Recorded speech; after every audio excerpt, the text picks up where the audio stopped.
Hello and welcome to Healthcare Matters, the internet television program that explores the intersection of medicine and the law. I'm your host, Mike Matre, and today's guest is Tom Andre. Tom is Vice President of Information Services at the Cooperative of American Physicians, which provides healthcare professionals with medical professional liability assurance, amongst other services. Welcome to Healthcare Matters, Tom. Well, thank you. I'm happy to be here. On today's episode, we're going to discuss a recent malware attack on Hollywood Presbyterian Hospital's computer network. Could you give us a brief synopsis of what happened in this instance? Sure. Now, I should say that I do not have an insider's knowledge of what happened there, but this was a ransomware attack, which is very, very common these days. And I can talk about that generally, the types of things we should all be worried about with ransomware and what may have happened with them. Ransomware is a type of computer infection typically comes into an organization through a social engineering attack, either a phishing attack, email, or clicking on an infected website. And once a computer is infected with the malware, it begins to encrypt files that are on that computer and also will go out to any network resources that it can find and encrypt those documents as well. Once it's done its dirty work, then a message will pop up that will say, your files have been encrypted. If you want to get them back, here's how to do it. And generally, there's a ransom that needs to be paid to do it if you have no other way of getting your files back. It's been well documented that stolen electronic medical records sell for 10 to 20 times more on the black market than stolen credit card numbers. But the Hollywood Presbyterian Hospital case is different. Rather than selling stolen medical records, the hackers injected malware that restricted the hospital's access to its computer system and would only share the decryption key if a ransom of $17,000 was paid. What are the different risks associated when a hospital is blocked from accessing its computer system? Well, there's a handful of risks. One is certainly a reputational risk, which is having to go to the public and say, our system has somehow been compromised and we can't get access to it. That's something I think any organization is afraid of, and it's a reason why a lot of times you don't hear about some of these attacks. But this was something I think that's a kind of lasted long enough that it got out to the public, and public statements had to be made. Another is a financial risk. Now, $17,000 in the grand scheme of things may not be a lot to the hospital, but I would look at how much productivity was lost. I believe from the CEO's statement on the hospital's website, they first noticed the infection on Friday the 5th of February, and their electronic health record systems were back up on the 15th. So that's 9 to 10 days of not being able to access that information. They were relying on paper. They were relying on faxes and phone calls. That would be a productivity hit to the hospital, because all that information that was collected on paper would then have to be backfilled into the hospital system. And those are some of the major risks. And then I think this is kind of a wake-up call in a way that even though the ransom wasn't a lot, you have to think about the fact that this is a type of engineered attack that it put itself inside the computer network. Now, all they were after was a ransom for giving the files back, but the same type of mechanism could be used to plant something onto the network and then do what's called a command and control situation, where a remote computer is accessing the internal network with all the same privileges as someone inside, like someone that would have access to medical records. And the thing to keep in mind with ransomware attacks is it is technically a command and control attack, where the malware gets installed on the computer, then it phones home. It says, okay, I'm inside. Now I want to start encrypting files. Give me an encryption key so I can start doing that. And they have to do that because they want to use unique encryption keys, because if they use the same one over and over again for every organization they attacked, it would soon be known what the decryption key was, and their business model would no longer work. How common is this ransom type of a hack in the healthcare industry? And is it as common as the theft of electronic health records? Well, as I said, most people don't disclose a lot about the types of attacks that they get. I can tell you that there's a recently appearing version of ransomware called Locky, which comes through an infected Word document. It has been reported to have infected within the first few days. It was infecting computers at a rate of 90,000 per day. So if you think about, those, we've all gotten those emails from the attorney in Nigeria that has money just ready to give to us. The reason you think who would fall for that? But someone does, and they only need a small percentage to fall for it to keep doing business that way. And if you think if even 10,000 of those 90,000 computers were infected resulted in a payoff, then the average ransom is about $500 is what I hear. That's $500,000 in a day if you've got 10,000 computers. So, what are the most common ways that you had mentioned the infected Word document, what are the most common ways that these malware attacks get into a hospital system? This particular type of malware usually comes in through a phishing attack, which is phishing is sending an email that looks like it's from someone else, someone legitimate, or even maybe doesn't really appear to be legitimate, but people have a tendency to be trusting and they click on things. So if you click on a link that goes to an infected website, it will cause an installation of some malware. If you open a Word document and you run macros in a Word document, that can infect your computer. In some cases, there have been websites that have had their own links infected. There's a common website production tool called WordPress that a few weeks ago it was noted that some of those WordPress sites were compromised and somebody had injected bad links into them. So those are pretty common ways. There's another type of it's social engineering attack, which is pretty costly for some organizations, and it has nothing to do with malware, but it's called the CEO fraud, and that also comes in through social engineering technique where someone is sending an email that looks like it's coming from the CEO of the organization. They'll send it to the accounting finance folks and say, can you approve a wire transfer? There's no links in it, but if they don't have good internal controls, they may actually process the wire transfer.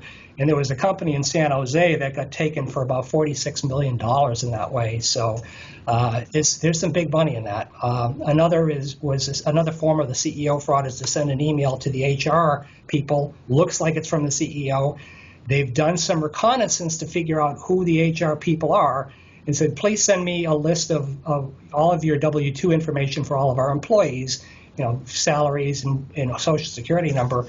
And if you take a look at the LA Times this morning, the company many of us who have teenagers know of Snapchat got taken in the same way. So you really need to have your staff and employees really aware of the types of attacks that could come in this way, and kind of take a couple seconds to evaluate everything before they respond or click. Okay. Well, then, what are the risk management steps that a hospital or a large physician group should take to avoid this type of an attack, and how expensive is ongoing data security in the healthcare arena? Well, it's not cheap for anybody, but some of the important things to do are you can't really rely in cybersecurity on any one thing. The perpetrators, the criminals that are behind these attacks, for every piece of security software and equipment that you have, they probably have one that they're working on and trying to defeat it. So it's good to have what's called a layered defense. In the case of phishing and social engineering, you should have a good email filtering product, spam filtering product. That's going to catch some things. You want good antivirus. That's going to catch some things if people click on them. There's also a technology called endpoint protection, which really controls what can be installed and will look for anomalous behavior on a computer. Most antivirus software vendors have endpoint protection as kind of an add-on product, or some include it with their products. That's also good. There's also a technique called application whitelisting, which essentially, if you're in an organization you really know, for the most part, which computer applications people are supposed to be running. They should be running your EMR system. They should be running your accounting software. They don't need to be running iTunes.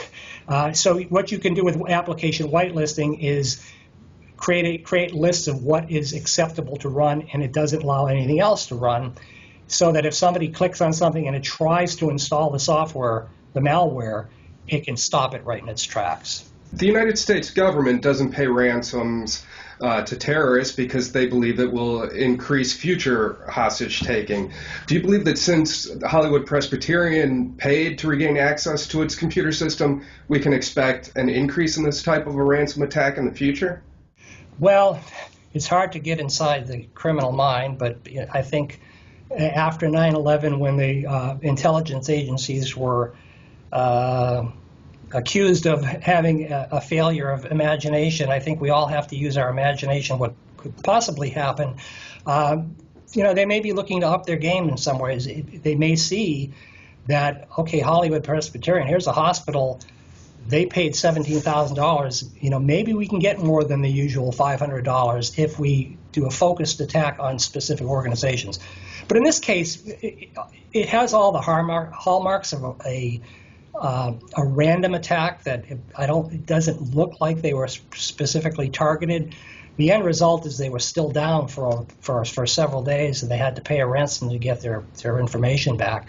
But they're from what I've been reading about the ransomware attacks, is they're becoming more sophisticated. It used to be they would go after what's called a mapped network drive, like a D drive, an E drive, and now they can penetrate, some of the strains can penetrate even further into the network to other types of network shares. So I'm sure they're going to be upping their game as time goes on, looking for higher value targets.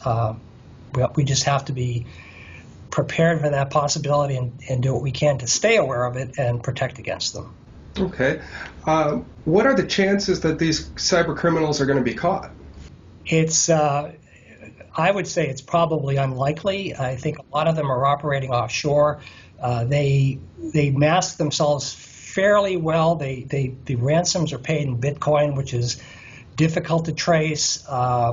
They use, when you contact them, it's not like you go to their website and you put your credit card in and there's a published website. They use a special type of browser called Tor, T-O-R, which is one of its purposes is to maintain anonymity on the network. So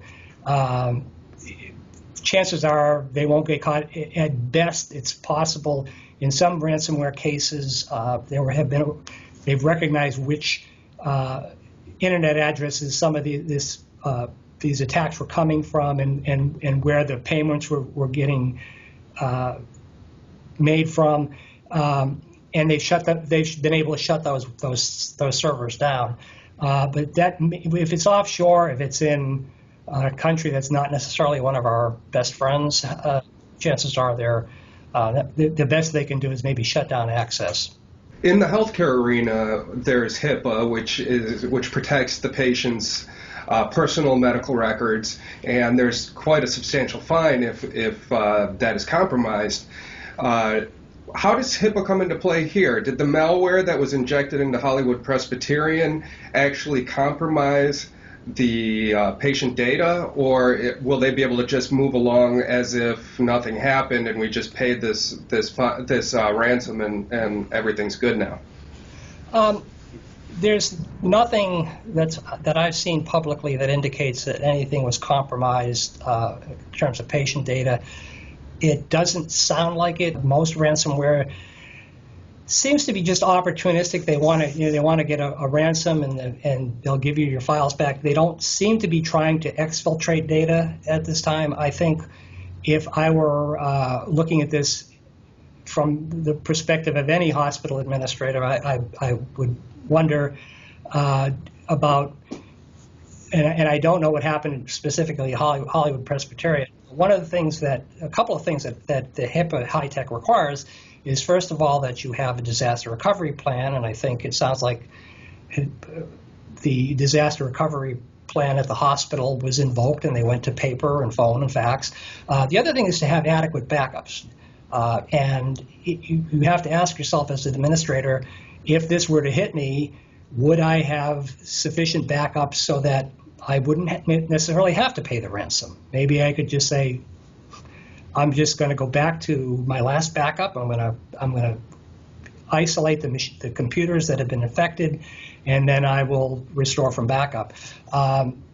What's adequate backup? HIPAA High-Tech is not really specific on that. I'm sure there's a continuum where if your last backup was 2 months ago, that's probably, no one would say that was adequate. But whether it's 12 hours ago or 24 hours or 4 hours ago, I don't know that that's really been defined.